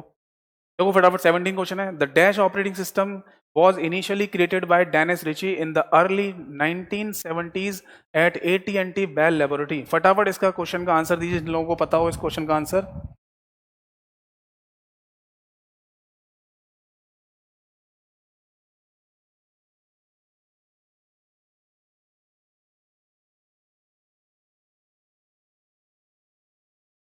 क्वेश्चन का आंसर बताइए फटाफट जिन लोगों को पता हो। देखो, मैं फटाफट आंसर बताता हूँ इस क्वेश्चन का। देखो, इस क्वेश्चन में बोल रहा है कि ऑपरेटिंग सिस्टम जो इनिशियली क्रिएट किया गया था डेनिस रिची के द्वारा 1970 में AT&T बेल लेबोरेटरी में, तो इसका आंसर है ऑप्शन सी, यूनिक्स। अब यूनिक्स के रिगार्डिंग आपको कुछ पॉइंट पता रहने चाहिए, क्योंकि मैंने अक्सर एग्जाम में देखा है और बच्चों ने ही पूछा मेरे से कि यूनिक्स के रिगार्डिंग सर ये पॉइंट आ गया था। तो पहली बात तो ये पता चल गई हमको, यूनिक्स को किसने डेवलप किया। अच्छा ये देख लो, पहले पॉइंट में हम ये देख लेंगे यूनिक्स है क्या चीज। तो यूनिक्स है एक ऑपरेटिंग सिस्टम, ऑपरेटिंग सिस्टम। चलो आगे बढ़ेंगे। डेवलपर में आपने इसका नाम दिया डेनिस रिची। ठीक है, तीसरा पॉइंट 1970। देखो जैसे क्वेश्चन में लिखा हुआ, मैं आपको 3 फैक्ट बताता हूं, ये हमेशा याद रखिएगा। इसको इनिशियली डेवलप्ड किया गया था 1969 में। जैसे यहाँ लिखा ना डेनिस रिची ने इसको कब क्रिएट किया था, तो इनिशियली जो इसकी शुरुआत की गई बनाने की वो 1969 में, 1969 में हुई थी। अब इसको लॉन्च किया गया था कहां पर? Within AT&T Bell laboratory, Bell labs जिसको बोलते हैं, दैट इज 1971 में। और इसको लॉन्च किया गया था, लॉन्च आउटसाइड यानी बाहर, AT&T Bell laboratory, Bell labs, वो ईयर था 1973। तो ये 3 ईयर याद रख सकते हैं। इन्होंने है ना अप्रोक्सीमेट 1970 क्वेश्चन में बोल दिया है, जबकि इनिशियली जब इसको बनाना चालू हुआ वो 1969 था। लॉन्च किया गया AT&T बेल लेबोरेटरी के अंदर, यानी ये AT&T का फुल फॉर्म होता है अमेरिकन टेलीफोन एंड टेलीग्राफ। ये कंपनी है अमेरिका में, तो अमेरिका में American telephone and telegraph Bell laboratory के नाम से ये कंपनी जो है, इसके अंदर ही अंदर इसको लॉन्च किया गया 1971 में। और इसको आउटसाइड द बेल लेबोरेटरी कब लॉन्च किया गया? 1973 में। ये याद कर लिया आपने। एक पॉइंट और याद रख सकते हैं, इसको बनाया किस लैंग्वेज में गया, यानी रिटन तो सी और असेंबली लैंग्वेज, सी और असेंबली लैंग्वेज। ये तो ये कुछ पॉइंट्स हैं वो आपको याद रखने हैं। अच्छा क्लोज और ओपन, बिल्कुल दीपेश जी बहुत बढ़िया क्वेश्चन पूछा आपने, मैं साइड में लिख रहा हूँ। देखो एक पॉइंट और याद रखेंगे, अगर आपने एक वर्ड पढ़ा हो प्रोप्रिएटरी, है ना, तो प्रोप्रिएटरी अगर ये वर्ड आपने पढ़ा हो तो इसका मतलब होता है क्लोज्ड सोर्स सॉफ्टवेयर।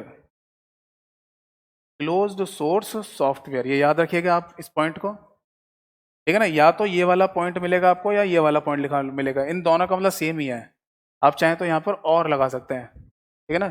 इसका सिंपल सा माइन कि एक लाइसेंस लिया होगा और वो मतलब कॉपीराइट भी होगा उसके सोर्स कोड पर, कोई और यूज नहीं कर पाएगा उसको, है ना, जब तक परमिशन ग्रांट नहीं होगी। और एक दूसरा पॉइंट होता है open source software. Open source software, तो अगर ऐसा पूछा जाए कि यूनिक्स ऑपरेटिंग सिस्टम कौन सा ऑपरेटिंग सिस्टम है या कौन सा सॉफ्टवेयर है, प्रोप्रिएटरी है यानी क्लोज सोर्स सॉफ्टवेयर है या ओपन सोर्स सॉफ्टवेयर, तो आंसर होगा दोनों। ये दोनों सही आंसर है, यानी यूनिक्स ऑपरेटिंग सिस्टम के कुछ वर्जन्स तो हमारे प्रोप्रिएटरी हैं, यानी उनको क्लोज सोर्स सॉफ्टवेयर में रखा गया है, और यूनिक्स ऑपरेटिंग सिस्टम के कुछ वर्जन को ओपन सोर्स सॉफ्टवेयर में रखा गया है, यानी ओपन सोर्स सॉफ्टवेयर है वो फ्री टू यूज है, ठीक है ना। उसके लिए कोई देखो अब मैं थोड़ा सा बता ही दे रहा हूँ इसके बारे में। क्लोज सोर्स सॉफ्टवेयर के लिए आप दो कंडीशन याद रखो। क्या? क्लोज सोर्स सॉफ्टवेयर कभी फ्री में नहीं मिलेगा, दूसरा इसका सोर्स कोड भी अवेलेबल नहीं कराया जाएगा। इसका उल्टा कर दो तो ओपन सोर्स कहलाएगा, यानी ओपन सोर्स सॉफ्टवेयर हमेशा फ्री में मिलेगा, और अगर आप इसका सोर्स कोड भी जानना चाहते हो, यानी सोर्स कोड का मतलब इसकी कोडिंग प्रोग्राम कैसे लिखा गया, किस लैंग्वेज में है, तो वो भी आपको बताया जाएगा, ठीक है। तो इसके जो वर्जन्स हैं वो दोनों में ही है, क्लोज में भी और ओपन में भी। चलो अगला क्वेश्चन देख लो। नेक्स्ट क्वेश्चन है which operating system is used in airline reservation.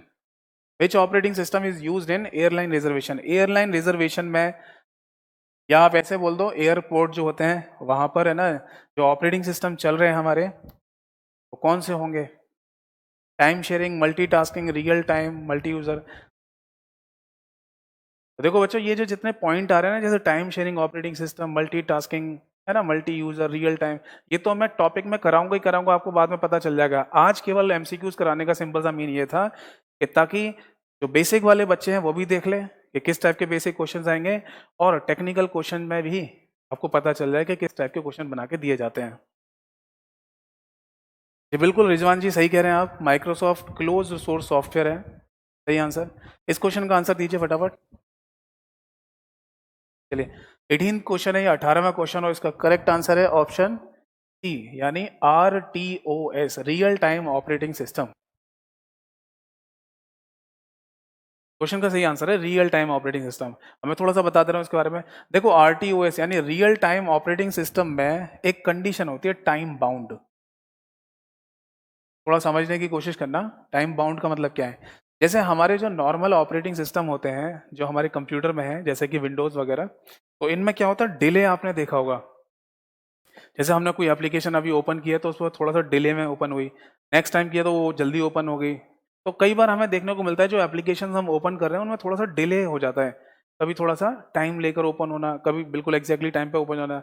इसका मतलब कि यहाँ पर डिले पॉसिबल है जो एप्लीकेशन ओपन होंगे उनके बीच में।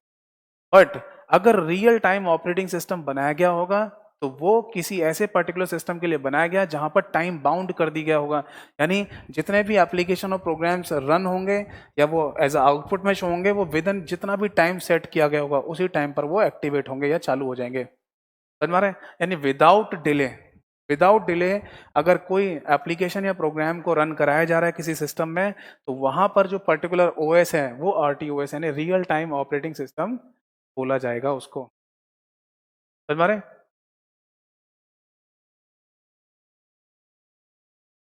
नहीं बच्चों, आप जैसे कमेंट में बोल रहे हो कि इस बैच में केवल एमसीक्यूज होगा, बिल्कुल एमसीक्यूज, ऐसा नहीं कि सारे एमसीक्यूज ही मैं कराऊंगा। कल देखो दो क्लास मेन होती है, एक तो कल वाली जो इंट्रोडक्शन क्लास थी, उसमें मैंने बताया कि किन एग्जाम्स के लिए बेनिफिशियल रहेगा, किन एग्जाम्स में आता है, सारे मैंने डिस्कशन किया था उसमें। और आज मैं बता रहा हूँ बेसिक टू एडवांस लेवल के ये क्वेश्चंस किस टाइप के मिलेंगे। तो मैं जो सारे टॉपिक कराऊंगा उनमें सारे में यही सारे क्वेश्चंस और ये टॉपिक कवर हो जाएंगे, आप बिल्कुल टाइम मत लो, आप बिल्कुल टेंशन मत लीजिए। तो रियल टाइम ऑपरेटिंग सिस्टम समझ में आया? ठीक है बच्चों, तो RTO इसका एग्जाम आंसर होगा सही। अगला क्वेश्चन ले लो। Software that allow the user to trial period at no charge, यानी वो सॉफ्टवेयर जो किसी शुल्क पर उपयोगकर्ता को परीक्षण अवधि के लिए अनुमति देता है। अनुमति देता है? Shareware, groupware, trialware, free where?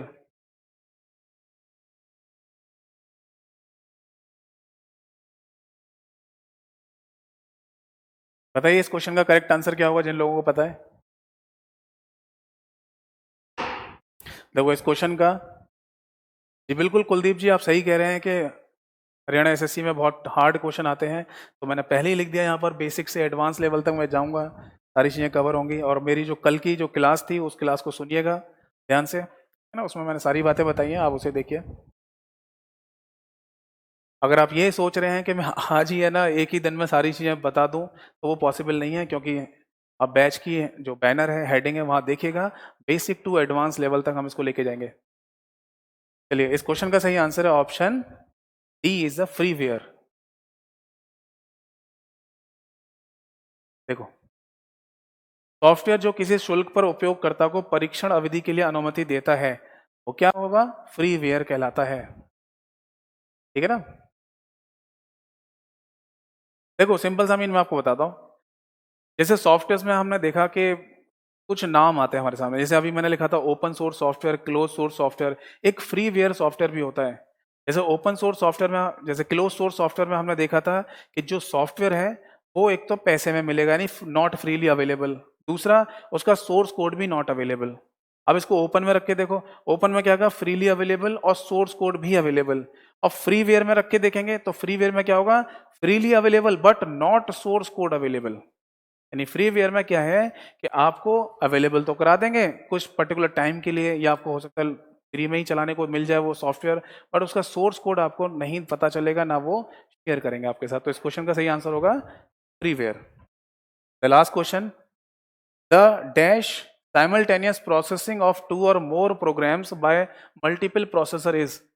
Kuldeep ji जो आप बोल रहे थे हरियाणा एसएससी का एग्जाम है आपका, ठीक है ना, तो आप बताइए इस क्वेश्चन को अटेम्प्ट कीजिए। टेक्निकल स्टूडेंट्स क्वेश्चन को अटेम्प्ट कीजिए। The simultaneous processing of two और more programs by multiple processors. Hindi में पढ़ दे रहा हूँ। एक साथ कई प्रोसेसरों द्वारा दो या अधिक प्रोग्रामों का प्रसंस्करण डैश कहलाता है? Multi programming, multitasking, multi sharing या मल्टी प्रोसेसिंग? बताइए इस क्वेश्चन का सही आंसर क्या होगा।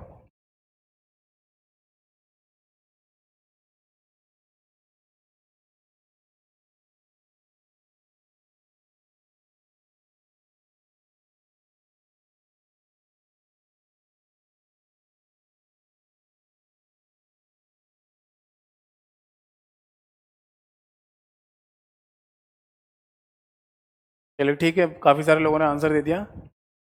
The correct answer of this question is option D. D answer इसका सही है, यानी मल्टी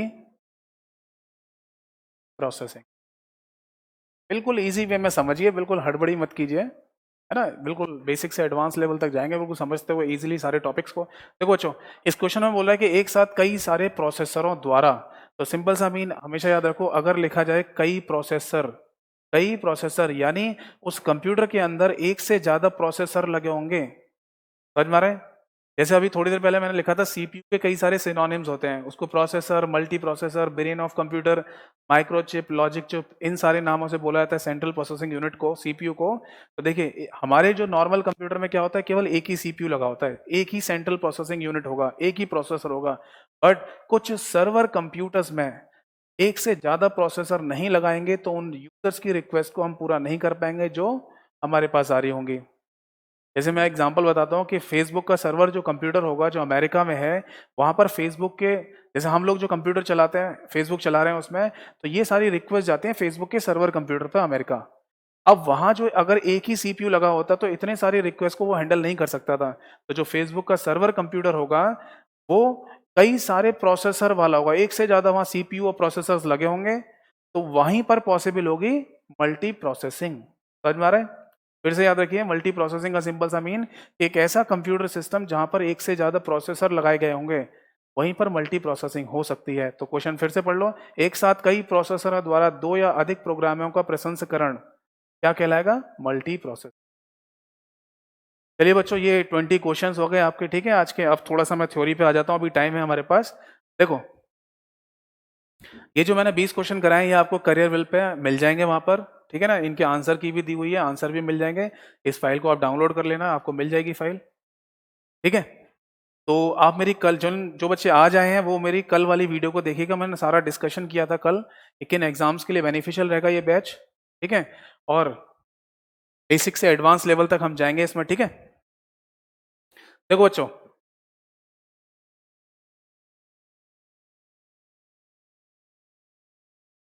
कल मैंने आपको पूरा सिलेबस लिख के बताया था, ठीक है। मल्टीटास्किंग और मल्टी प्रोग्रामिंग जो लोग पूछ रहे हैं और टाइम शेयरिंग है, तो ये ऑपरेटिंग सिस्टम का पार्ट होता है। जब मैं ऑपरेटिंग सिस्टम में जाऊंगा यानी सॉफ्टवेयर वाले पार्ट में जाऊंगा तो ये आपको सारी चीजें बताऊंगा। ये आज उन बच्चों के लिए क्वेश्चंस थे जो कह रहे थे कि थोड़े से टफ क्वेश्चंस आते हैं हमारे एग्जाम में, वो लोग ये देखें ये क्वेश्चन इस टाइप के मिलेंगे आपको, है ना। तो जैसे ही ऑपरेटिंग सिस्टम वाला पार्ट आएगा सॉफ्टवेयर के अंदर, वहां पर मैं ये सारी चीज़ों को सीक्वेंस में बताऊंगा, ठीक है। मल्टीटास्किंग क्या है, मल्टी प्रोग्रामिंग क्या है, टाइम शेयरिंग ऑपरेटिंग सिस्टम का मतलब क्या होता है, बिल्कुल सीक्वेंस में चलेंगे, बिल्कुल टेंशन मत लीजिए। एक दिन में कुछ नहीं होता है, आप इसको ध्यान रखिए। हाँ बिल्कुल, आज की क्लास लाइव हो रही है, ठीक है। देखो बच्चों, कल मैंने पूरा सिलेबस लिखा था, यानी जो हम क्लास में टॉपिक डिस्कस डिस्कस करेंगे, पढ़ेंगे, वो सारे टॉपिक मैंने लिख दिए थे, ठीक है। तो उन टॉपिक्स में दो टॉपिक ऐसे थे जो न्यूमेरिकल टाइप के हैं, एक तो मेमोरी यूनिट जो किलोबाइट मेगाबाइट वगैरह पर है बेस्ड, और एक नंबर सिस्टम, जैसे इस क्लास के स्टार्टिंग में एक बच्चा पूछ रहा था कि ऑक्टल नंबर है, इसको आप बाइनरी में चेंज करके बताओ, तो वो कन्वर्जन वाला पार्ट है ना। तो ये जो दोनों टॉपिक हैं इनको मैं पहले लूंगा, यानी इनको न्यूमेरिकल को मैं पहले करा दूंगा, इसके बाद सारी की सारी थ्योरी चलेगी, कॉन्सेप्ट चलेंगे, आप समझिए, सीखिए और पढ़िए, ठीक है। चलो देखो, इन सारे क्वेश्चंस की जो पीडीएफ है वो आपको मिल जाएगी, करियर विल पे ही आप डाउनलोड कर सकते हैं, नोट्स में जाके वहां मिल जाएगी, विद आंसर की मिल जाएगी। जी अभी एक मिनट क्वेश्चन हटवाता हूँ मैं, एक मिनट दीजिए मुझे।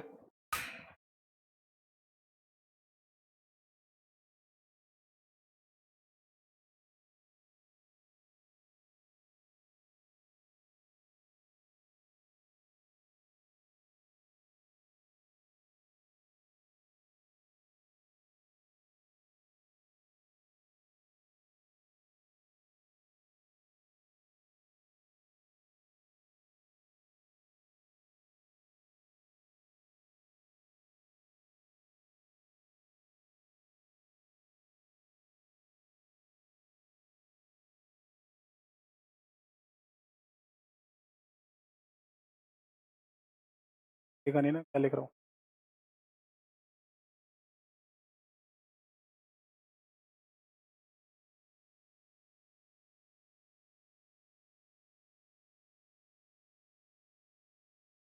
ठीक है बच्चों, चलिए देखिए अब, तो पहला टॉपिक आप डाल लीजिए, मेमोरी यूनिट।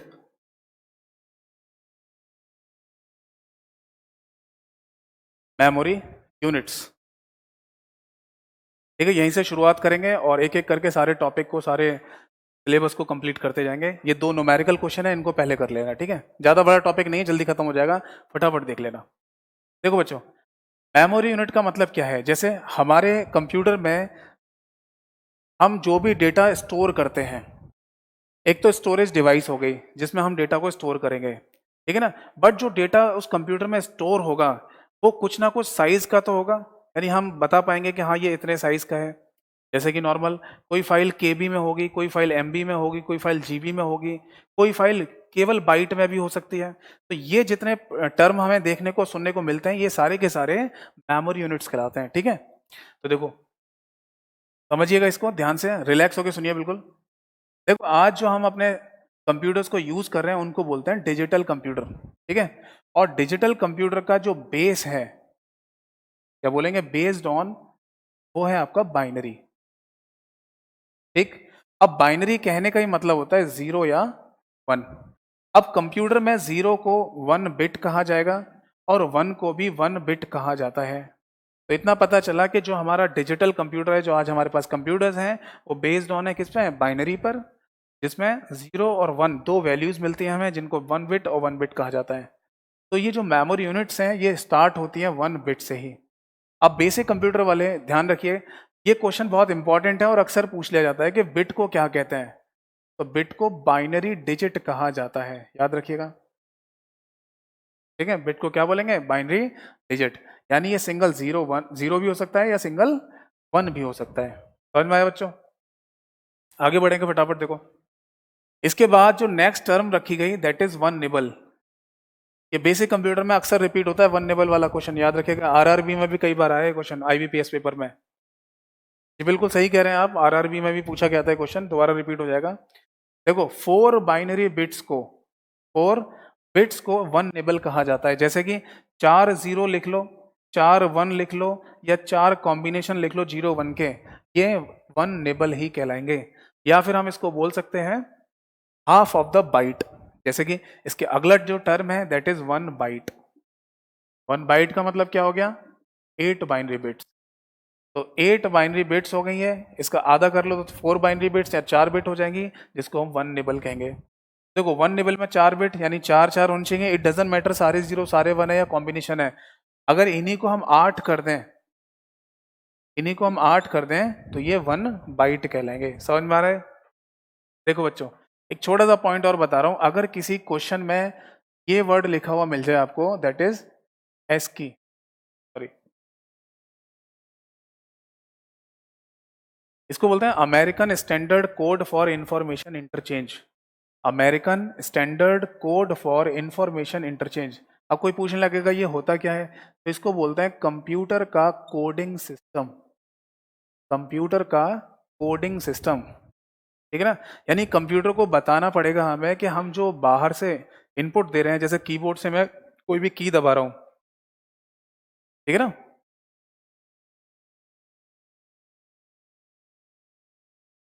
नदीम जी एक बार मैं फिर से बता दे रहा हूँ, जल्दी से देख लीजिए, नहीं समझ में आ रहा तो आपको। देखो जो मेमोरी यूनिट हमारा टॉपिक है, सबसे पहला टॉपिक, अब कल वाली वीडियो में देखिएगा मैंने वहाँ सारा ये टॉपिक लिखे थे।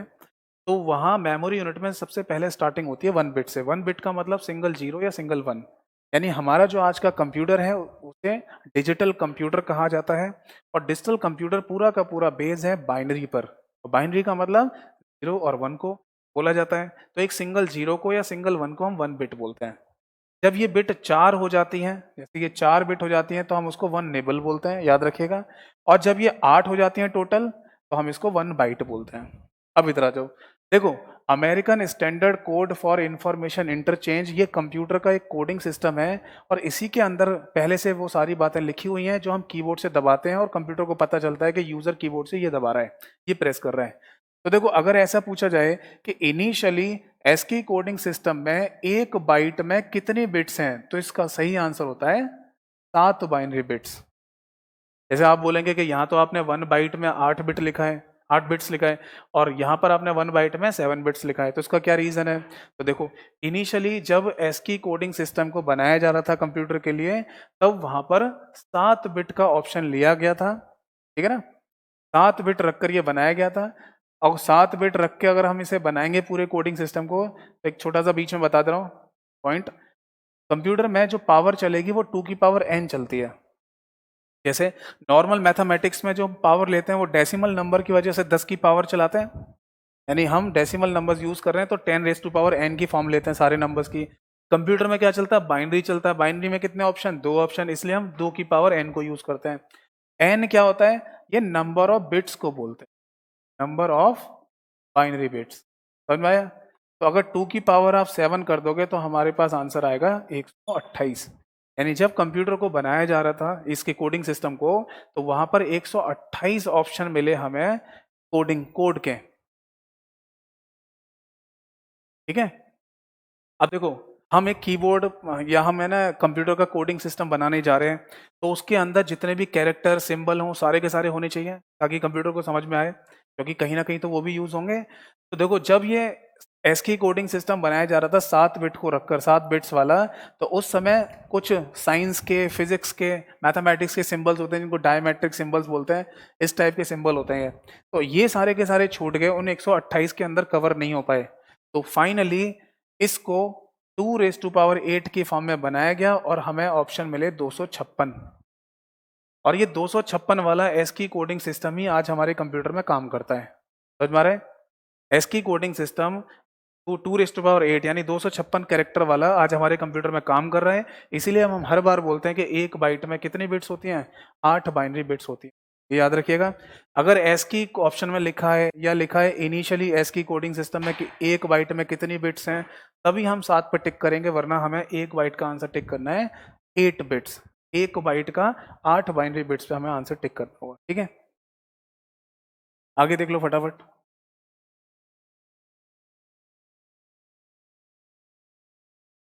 इसके बाद हम जाएंगे 1 KB पर।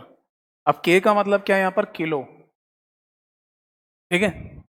देखो जनरली के जो होता है ना किलो, वो डेसिमल में बोला जाता है, डेसिमल टर्म है। आपको मैं बताता हूँ बाइनरी वाली, अगर कभी ऐसा टर्म लिखा है तो कंफ्यूज नहीं होना। देखो बाइनरी में के आई भी मिलेगा आपको, वैसे के भी मिल सकता है, कोई बात नहीं है इसमें, के आई भी मिल सकता है। जैसे कि नॉर्मली जैसे ये तो के मिल गया हमको, बाइनरी की फॉर्म में बात करेंगे तो के आई बी भी लिखा हुआ मिलेगा हमको कहीं पे भी। तो अगर के आई बी लिखा हुआ मिलता है तो इससे कंफ्यूज नहीं होना है हमको। इसको बोलते हैं कीबी बाइट। क्या बोलेंगे, कीबी बाइट। इसकी भी वैल्यू वही है, जैसे 1 KB की वैल्यू होती है कंप्यूटर में 2 की पावर 10 बाइट।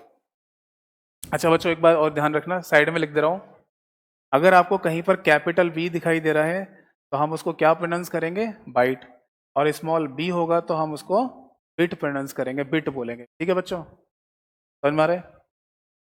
तो 2 to the power 10 बाइट हो गया ये ना। अब देखो 2 को आप 10 बार गुणा करोगे तो क्या आंसर आएगा, 2 को 10 बार गुणा करने पर आंसर आता है 1024, और आगे लिखेंगे बाइट। बट जहां हमें जरूरत पड़ती है, हम इस 1000 की जगह इसकी अप्रोक्सीमेट वैल्यू 1024 की जगह हम इसकी अप्रोक्सीमेट वैल्यू 1000 मानकर भी अपना आंसर निकाल सकते हैं। तो जनरली जैसे यहाँ पे जो हम के की हम बात कर रहे हैं वो क्या होता है 1000, बट जो बाइनरी के अंदर यहाँ पर के आई वर्ड भी मिल सकता है हमको, जैसे कि के आई बी, जैसे मैं बता रहा हूँ, पर लिख लो, जैसे कहीं कहीं आपको ये भी मिल जाएगा के बी, इसका मतलब वही है। और के आई बी लिखा हुआ मिल जाए तो इसका आप ये मत सोचिएगा कि कुछ अलग चीज आ गई, नई चीज आ गई, ये की बी बाइट बोलते हैं, बिल्कुल एग्जैक्टली सेम ही चीज है। तो आप चाहें तो यहाँ पे भी लिख सकते हैं 1 KIB, अब कैपिटल में लिख दो, और इसका मतलब भी क्या होगा, किलो, ठीक है। जैसे मैंने कुछ क्वेश्चन देखे थे बेसिक कंप्यूटर वाले, वहां पर है ना ये चीज हमें देखने को मिली, ठीक है बच्चों, आगे बढ़ेंगे। नेक्स्ट टर्म मिलेगी हमको 1M, यानी M का मतलब क्या है, मेगा, और यहां पर क्या हो जाएगा MI कैपिटल B, तो क्या बोलेंगे, किलो बोल दो या कीबी बाइट, तो इसको पीबी बाइट बोलते हैं, क्या बोल देंगे, पीबी बाइट, ये नाम दिया जाएगा। तो मैं इसको फिर है ना बीबी बाइट की जगह मेगा बाइट ही लिख दे रहा हूँ, ठीक है, ये लिख दे रहा हूँ।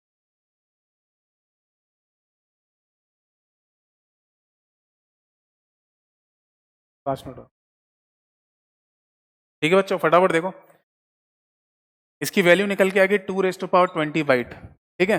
अब 2 to the power 20 को अगर हम ब्रेक करेंगे तो 2 to the power 10 into 2 to the power 10 आएगा, आगे लिखेंगे बाइट, ठीक है। अब 2 to the power 10 की वैल्यू कितनी है 1024, इसकी वैल्यू भी कितनी है 1024। आप इन दोनों नंबर को मल्टीप्लाई करोगे तो आंसर कितना निकलेगा, आंसर आएगा 10,48,576 बाइट।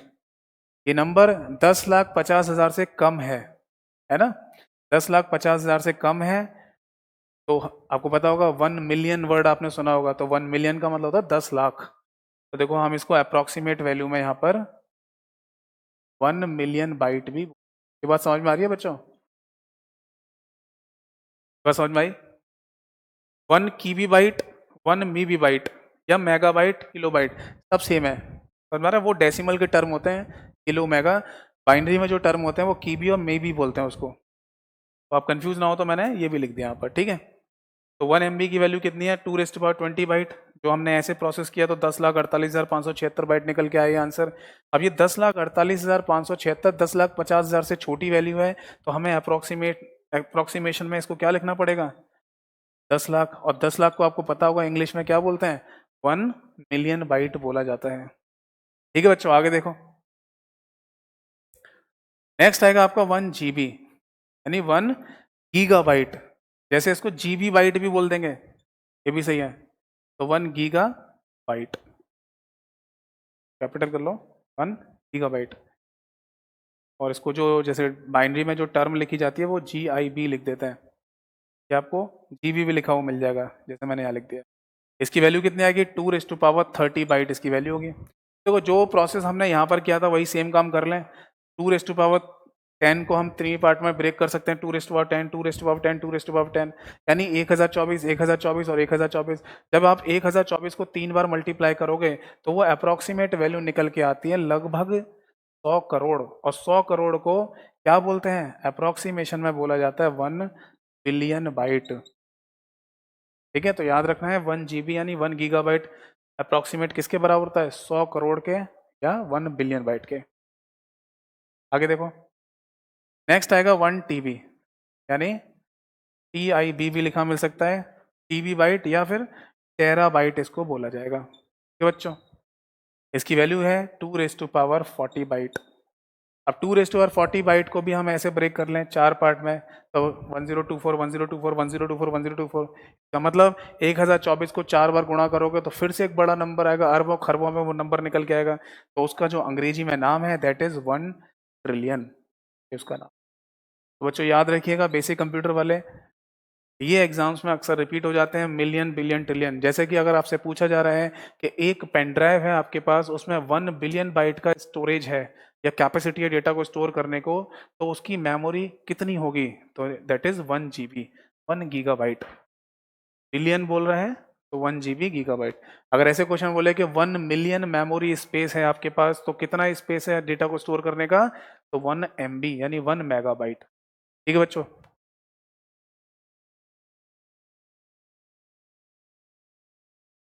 आई क्यों लिखा जाता है, देखो मैं अभी वही बता रहा था कि जैसे किलो वर्ड था, तो किलो जो वर्ड है दैट इज डेसिमल में उसको बोलते हैं, डेसिमल नंबर्स में किलो वर्ड यूज किया गया था। ऐसी मेगा जो वर्ड है वो भी डेसिमल का ही वर्ड है। तो जो बाइनरी वर्ड्स बनाए गए वहां पर आई रिप्रेजेंट किया गया, इसके लिए अलग से एक टर्म बनाएगी दैट इज KI यानी ईबी। वैसे ये दोनों बराबर हैं, आप इसे अलग अलग मत समझिएगा कि ये दो अलग अलग टर्म आ गए। ठीक है ना, तो ये किलो ही बोला जाएगा, पर जब बाइनरी के फॉर्म में इसको बोलते हैं तो कीबी बाइट बोल देते हैं इन टर्म्स ऑफ बाइनरी जब बोलेंगे डिजिटल कंप्यूटर के केस में। ठीक है बच्चों, तो देखिए ये क्लास है ना 9:15 से 10:30 बजे तक थी, तो 10:30 बज चुके हैं, तो इस क्लास को आज यहीं ओवर करते हैं। बाकी देखो मैंने आज स्टार्टिंग में MCQs जो मैंने कराए थे उनका मतलब यही था कि आप बेसिक क्वेश्चन भी देखिए, एक बार फिर से उस PDF को डाउनलोड कर लेना, देखना उसमें क्वेश्चन आए। टेक्निकल क्वेश्चन भी दिए हैं, ऑपरेटिंग सिस्टम के क्वेश्चन थे कुछ, है ना, तो टेक्निकल क्वेश्चन भी उसमें हमें देखने को मिले और बेसिक कंप्यूटर वाले भी मिले, यानी मिक्सर क्वेश्चन थे। अब आगे से जब भी क्लास होगी तो हम MCQs को रखेंगे लास्ट में, एंड में, यानी जब क्लास एंड हो रही होगी तभी फटाफट फटाफट जल्दी जल्दी क्वेश्चन देख लेंगे, क्योंकि आपने थ्योरी पढ़ रखी होगी, फटाफट फटाफट आंसर करते जाओगे। ठीक है ना, और आज से सिलेबस चालू हो चुका है। देखिए जो लोग मेरे से बोल रहे थे कि ना थोड़ा सा एडवांस लेवल में कराइए, तो वो लोग याद रखिए कि एक दिन में मैं पूरा एडवांस लेवल नहीं करा सकता, हमें बेसिक से ही चलना पड़ेगा धीरे धीरे करके।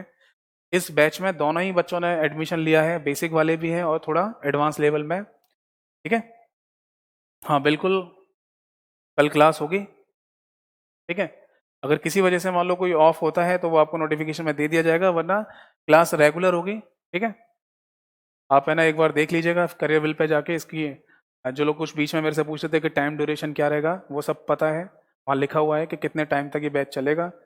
रेगुलर क्लास चलेगी, बिल्कुल है ना, आप बिलीव रख कर, ठीक है ना, फ्री माइंड होकर क्लासेस को अटेंड कीजिए, ध्यान से सुनते रहिए। अगर लगे कि नहीं याद रहेगा तो आप उसे नोट करते जाइए, नोट्स बनाते जाइए, सिलेबस आपका पूरा होगा, जो काफ़ी सारे एग्जाम्स के लिए जो मैंने कल लिख के बताया था उन सारे एग्जाम्स के लिए बेनिफिशियल रहेगा, आपका क्वेश्चन नहीं छूटेंगे इससे। हाँ बिल्कुल भैया जी, थ्योरी डिटेल में ही होगी, डिटेल में ही कराएंगे बिल्कुल। ठीक है ना,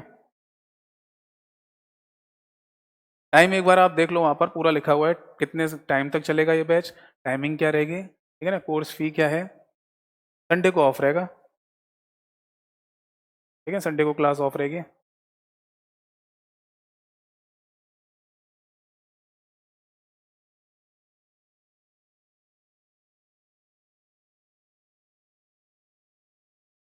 थैंक यू रघुवीर जी, थैंक यू रघुवीर जी। विनीत जी आज वाले नोट्स देखो मैं यही बोल रहा हूँ, कि जितने एमसीक्यूज होंगे वो हम अपनी कैरियर की एप्लीकेशन पर डालते जाएंगे, वहाँ से आप डाउनलोड करते रहिए, विद आंसर की होंगे, आप उनको पढ़ते रहिएगा। उन सारे क्वेश्चंस को मैं ही दे रहा हूँ, बिल्कुल चेक करते हुए, क्योंकि बहुत सारी बुक्स में क्या है ना, गलत गलत आंसर दे रखे हैं। हाँ बिल्कुल, एनटीपीसी के लिए भी होगा, ये बिल्कुल काम आएगा। ठीक है ना।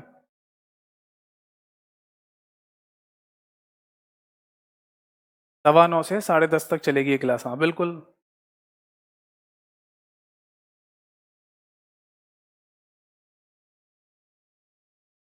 जी बिल्कुल मोहित जी, आप बिल्कुल टेंशन मत लीजिए। देखो, अगर आप ये बोलोगे कि आज पहली क्लास में ही मैं आपको पूरा टेक्निकल कोर्स करा दूं, तो ऐसा पॉसिबल नहीं है। मैं बिल्कुल सीक्वेंशियली चलूंगा। ठीक है ना। अगर जैसे आपको लग रहा है कि ये इजी है, हम तो ये पढ़ चुके हैं, तो आप इस क्लास को थोड़ा सा स्किप करके आगे वाली क्लास को देखिएगा, वहां आपको पूरा सिलेबस मिल जाएगा आपका। जी बिल्कुल, डाउट सारे क्लियर करवाऊंगा। ठीक है ना। जब कमेंट सेक्शन देखूंगा तो वहां आप सारे क्वेश्चन पूछिएगा, सारे डाउट बताऊंगा मैं आपके। जी अवधेश जी, बिल्कुल नोट्स टॉपिक वाइज ही होंगे, यानी क्लासेस टॉपिक वाइज होंगी, पूरी क्लास रेगुलर चलेगी टॉपिक वाइज ही।